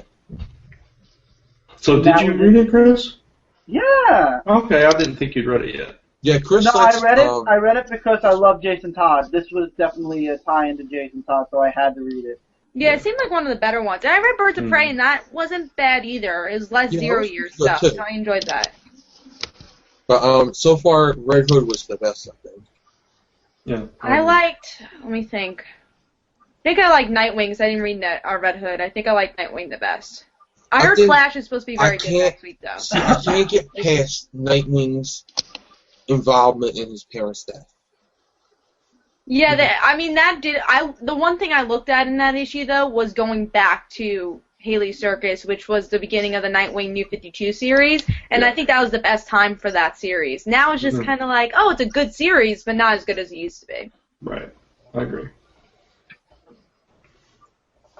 Okay, I just think they went the total Peter Parker, Uncle Ben situation with that. I enjoyed my Scooby-Doo. I read that, actually. I thought, for me, it was fun, but I'm not a humongous Scooby-Doo fan, so I gave it a 3, but I still had a fun time with it. Make gas. I know, I still gasp had on fun. that one. Like, oh, how dare you! How dare you miss? I know. I haven't seen Scooby-Doo or read anything with Scooby-Doo since I was probably like 7. You should watch some Scooby-Doo and the 13 Ghosts, because it has Vincent Price as basically Doctor Strange. He really is. He's basically Doctor Strange in that series. Yeah. I gotta go back to Scooby-Doo, which I did. I read this. So. I love the Scooby-Doo Batman DVD. I watch that all the time. Yeah. I think I saw. When did that come out? Oh wow, that's like 1980s. Oh, so that might That have been was before you were born. I own the Batman and just so Robin old. I own the original VHS of it. I remember I was born. No, that was like a couple years after Gilligan's Island, because that was like after I Gilligan's remember that Island had like everything from like I the don't think Harlem any of us Robin was Globetrotters still to- in short shorts. That was Gilligan's Island. I'm pretty sure came out of my generation. I'm pretty sure. No, that came out. No. How old are you, Kat? Then that was way. 94. I was born. That was before so. my time, Cat. Oh, okay. The Gilligan's Island. It must be It's just been cool. I on. remember I saw It's that just been on 50,000 nonstop. times. Yeah, you saw it in syndication. Yeah, you I definitely definitely did. saw it in syndication. So did I, but still. Yeah, I mean, I think we all did because Yeah, it's we had to. before any of our It's times. older than all of us. My Yes. mom, I think, was around our age when Gilligan's Island was on. Wait, who's? Oh no, who's the Gilligan's oldest Island I one? know was on back then. I thought I'm the oldest oldest here. Okay, Out of yeah. all of us right here, I'm the Yeah. oldest now. And then it goes Brant, Chris, me, and then Kat. Yeah. Right. It I was thought like they just made that later, though. 1965 or something. No, it's like the early 60s or mid 60s. Yeah, because I know the show It's came just out been on then. TV non-stop. It's the one show that's been on It was TV on Nick at Night. non-stop in That was syndication. like Nick at Night's staple for a while. That, Laverne and Shirley, Danny Happy Griffith Days. Get Smart. Oh, I don't remember know that. Get Smart. Get Smart was on like all the time. It's the Yeah. spy show that Mel Brooks made back in the. Then they made a horrible movie with Steve Carell. And That- I no, wanna that say movie's Anne fun. Hathaway. That movie's fun. I did not like it. I didn't like it either, Cat. So Yeah, Of but I course, never saw the didn't original like it Get because Smart. Eric said it was fun. So I love. Well, it's not as good as the original series, but you can't replace the original actor who's amazing with Steve Carell and make it work. The only time Steve Carell has done like even a close facsimile to any classic actor was when he was Uncle Buck. No, that was John Goodman. No, I'm talking the horrible Bewitched adaptation with Will Ferrell Was and he even in Nicole that? Yeah, Kidman. Will Ferrell and... He was Uncle. I completely forgot he was in that. Oh I didn't wow! even know Steve I Carell can't was think in of the that. character's name. I can't Can think we of his talk name about the either. last comic first? I'm trying to No. think of it. That's not the last We were one. talking about Bewitched from Why? 2007, I want to say. Yeah, this is just a comic podcast. Uncle something. That's fine. There's another Chris. comic after that one too, Chris, by the way, or before. There are no comics. Comics do not exist. Ignore me. Actually, two. But anyway. That's fine. You know All right, let's get back to comics. I Wait, guess. what's the chat reaction to this right now? I'm curious. what? about. Nobody's commented anything. I know mine is froze from like an hour Mine ago. is rose from an hour ago. You have to touch most recent. You can't have it keep it on what is it, the top stories or whatever it is, or top comments? Yeah, they Well, haven't been talking about I'm any of it. inside the panel. Uncle I'm not Arthur. on the live. Oh, okay. Uncle And Arthur. sometimes it doesn't even all come up, though. You have to, like, keep re-entering. So weird. I'm guessing Uncle nobody Arthur, liked yeah. Rogue That was it, Rebellion, Brant. so I'm just gonna put it down. And Brent, what were your two books? That's fine. I don't care because you know it was an okay book, but I don't give a crap. It was fine. What's a DC, Chris? DC is something you reboot every 25 years. Briefly, X-Men What's up, number Jay? Briefly, X-Men number 7. I did a review. Everybody can go watch it on me. But I was really pleasantly surprised. It was a really good issue. Oh, And- yeah, that was, I didn't really love the characters because I never really got into those characters, but, yeah, I thought it was okay. But I could see, if you really do you like those characters? Karma and, I want to say M, right? M. Monet. Did you Yeah, like he goes those by in the those. past? I like her, yeah. I don't know. I expected to hate that arc because the way the first arc ended. Mm-hmm. But I kind of liked it better than Yeah, I I thought it was so. better than the first arc. way Again, better. I just didn't love the characters though, because I really was never into those characters. Yeah, So, I can understand that. but it was much better than Yeah. it was. And The only part- yeah, go ahead, Jay. No, the only part I don't really like that is the animosity between Storm and Rachel. That's it. Like, it's like they had to throw that little dig in there about to remind us that they don't get along again. Mm-hmm. Yeah, no, I agree, Jay. That's getting old. That little. Did you guys read The Wake?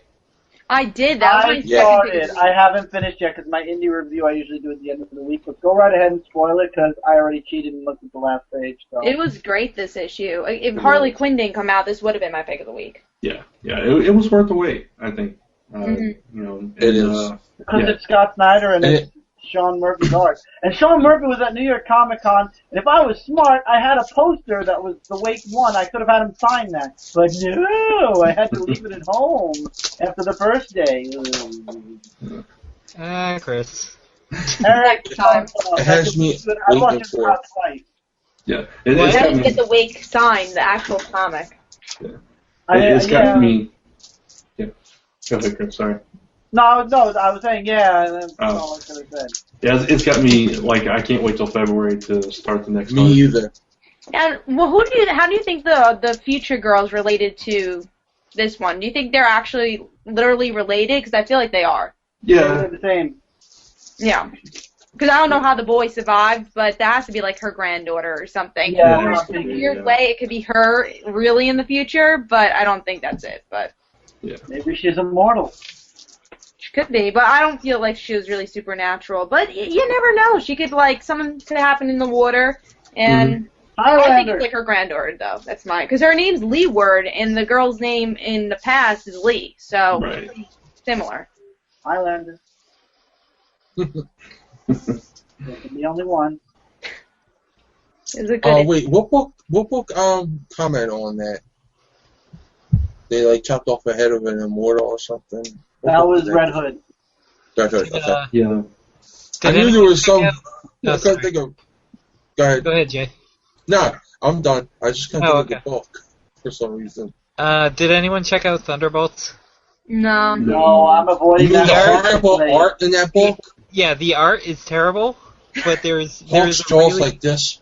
There's a really great bit where Deadpool is just in this pizza shop, and he's just like, he's just like, why did I come in here? Why did I think of this place? And then the three guys that Frank Castle's been looking for the entire time, who are like these three mob boss guys, like the main guy and his two lieutenants or whatever they are, just walk in, and Wade turns his head and sees their like pictures on the side wall, and it clicks in his head, and all he does is take out his guns and kill all three, and then Venom, Punisher, and Elektra walk in. Frank looks down at the floor to see the three guys, and he's just like, "You what? What?" And he's just like, Wade, without hesitation, is just like, "You're welcome. Remember, you owe me now." That was like the only good thing about that book. I'm sorry. I love Deadpool. But the art, oh God, they need to get someone else on that. You know what? It's worse then. Do you remember the Secret Invasion X Factor She-Hulk crossover? No. I think it was Larry Stroman. I remember an was artist the that did artist Deadpool. on that. Who was the artist that did Deadpool with the toothpaste retainer leg? It looked like there was squeezed containers of toothpaste. Oh, is that the one that did the Joe Kelly Spider-Man Deadpool issue? I think so. Yes. I don't know the name of the artist, but yeah, not like, good. Not good. Their faces look like kind of tickish with the big chin. Yeah. Like, I don't know. They are changing artists, though, aren't they? Yeah. When Ghost Rider comes on I board? hope so. Yeah, they are. Which I think is next issue. Well, with that being... I feel like it's a little bit, not next issue, but it's a little couple months after. Well, with that being said, we're going to talk about Rogues Rebellion. Okay. That's the only book we didn't cover. The Rogues versus Parasite. And Oh, wait, did you read this? No. I'm going to kick you with... Did you... Hey, Chris, did you read... No, did you know that the Rogues were fighting Parasite? They were in Metropolis. There's a hit on their head. I bet you I end can up get in Chris Gotham. to stop and be like, okay.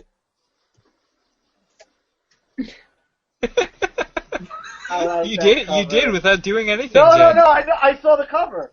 Did you guys see it? I saw the cover. This is my first comic book ever. I know. Again, That's that why was I my did it. first comic ever. The comic that got me into collecting. The comic that got me into collecting comics. Oh man, I have my copy in the box. I can say. So this was an interesting book, but once again, I agree with what everybody was saying, that it kind of repeats what happened in Forever Evil 3. I feel like a little bit too Like much. it? That was a little boring at times. No, it felt like Hawkeye, how they did all those perspectives. Yeah. I felt like I was getting a This is different a little worse perspective than on that. what happened in that book. I was like, okay, I get it. You see a different perspective. Yeah, because even the DNA scene. I kept hoping like they would show that, you know, Heatwave is he's rejecting like his internal powers or something. Like that we would get that kind of, you know, all of them are rejecting their powers, but we didn't. I think if they would have done that, it would have been better. If you've been reading Forever Evil, it's like, I don't know. And then I was going to say the DNA portion of the Captain Cold thing was like so much less dramatic here. And even the way it was drawn, I thought it was better in Forever Evil. So Yeah, it looked like he puked. I agree.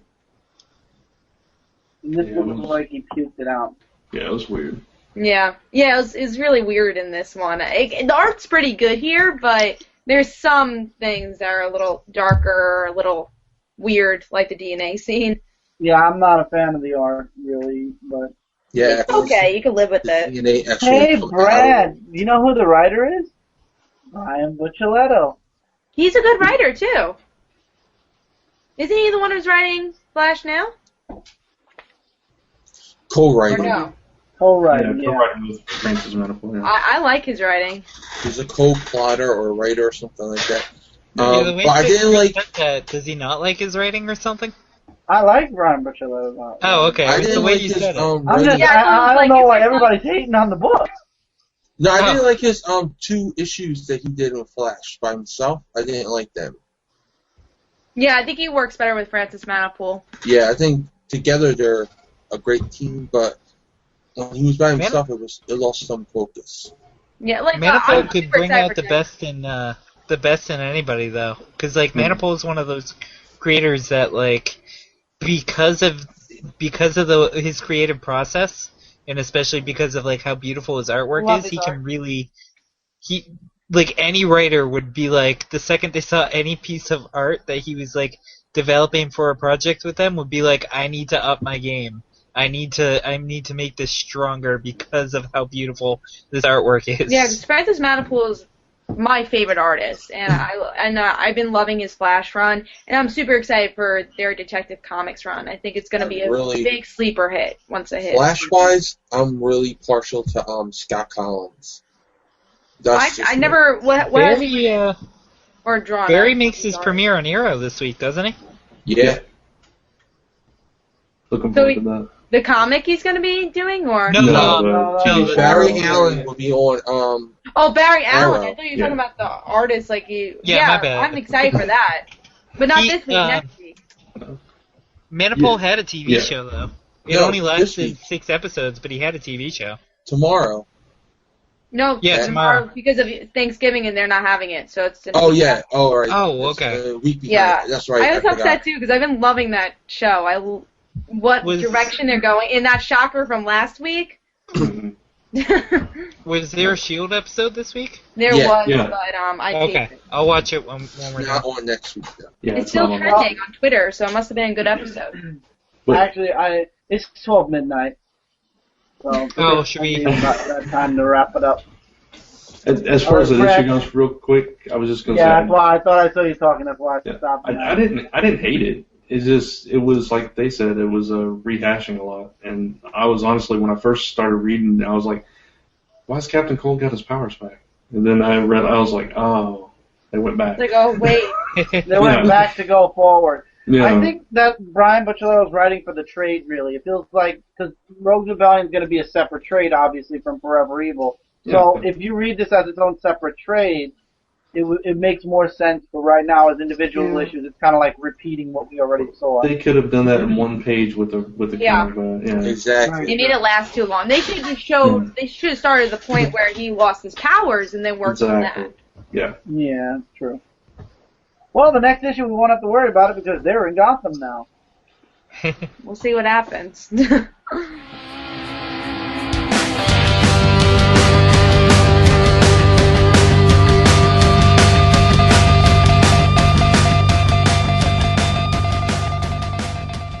All right, so now that you've heard the entire show, you've heard us talk some news, you've heard Stephen interview Kelly Sue DeConnick, you've heard our thoughts on last week's books via the live show on Dark Avenger Inc. And Lord knows what else.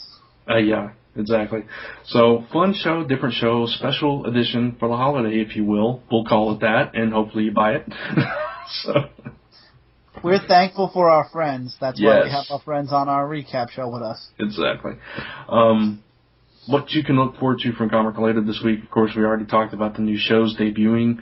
I think the X Nation show comes on Thursday, and the FF Wormhole is on Friday. So you can look for those, and a new episode of Zone 4. We will be talking about Day of the Doctor Who 50th anniversary special. Mm-hmm. So be on the lookout for that. Check out comicfrontline.com. Be on the lookout for tons of stuff on there. Yeah, and I actually started a new feature on there on Sunday, which will be a Which is weekly awesome. feature. Thank you. You're welcome. And you can check that out.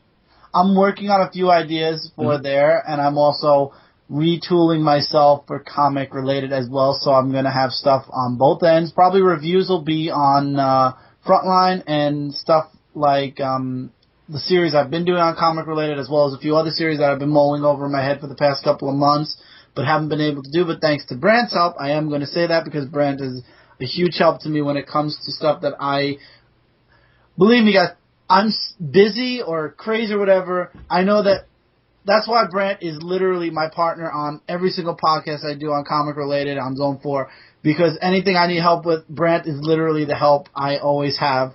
So with Brant's help, I'm going to have a lot more time to do all the stuff that I need for comic related and get it up on comic related and on Frontline in a timely fashion. Too kind, sir. Too kind. I only speak the truth. If you were no help whatsoever, I would say that Brant is no help at all. He's completely useless. I do everything myself. That's what you should be saying about me. What am I talking about? That is what I said in my feature, Behind the Curtain. Coming from I was trying to come up with an idea for the feature, and I mentioned that Chris was no help at all, which was true. You admitted you had no idea, so there we go. No, but equally, Chris is a great help to me all the time. We have a blast doing these shows together, and we are equally responsible for them, so. Indeed. Yeah. All right, enough of that. We are thankful for each other, obviously. So, there you go. And, let's see, did we plug all the sites? Yeah, we plugged all the sites. DarkAvenger.inc.com. That's the other one. Zone4podcast.com. All that good stuff. And if you have any comments, questions, or suggestions for us, you can send those to Brant@comicrelated.com or Chris@comicrelated.com. Any topics you want us to talk about, if you want to be on the show, talk about your book, whatever, contact us through those channels. And, of course, we have to thank the official band of the Related Recap, the Yellow Belts. Indeed, because we are very thankful for the yellow color in Thanksgiving. Corn, everybody. I don't know. Corn! There you go! But they're not really corn. The band corn. No, they're not. So far from it. Oh, in a good way. Indeed, very good. Yellow Belts, we are thankful that you have supported the show since the beginning, so there you go. All kinds of thanks on the show. And We're thankful for everything. I'm telling you. And we're thankful for everybody listening, too. We're thankful for everybody who listened to this show. Walked all over me saying that. I'm not thankful for that. What you gotta be? You're a team. Be thankful for the team. See what I work with here, folks? I did that on purpose. I know you did.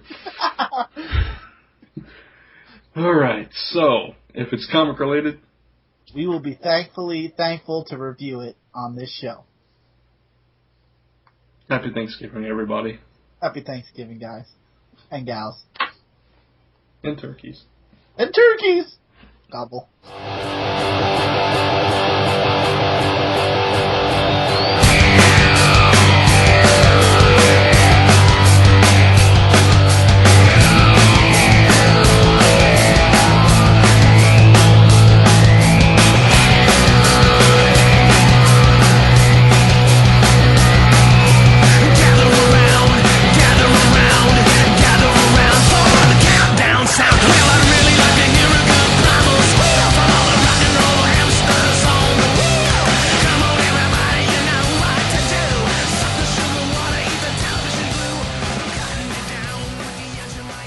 And welcome back to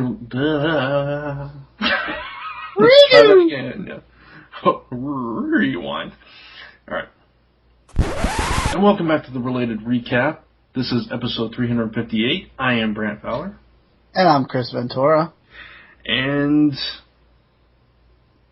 let's start that again. Oh. I was going to say, sorry. Daredevil. Yeah, I know. This has been a Gonzo Goose production.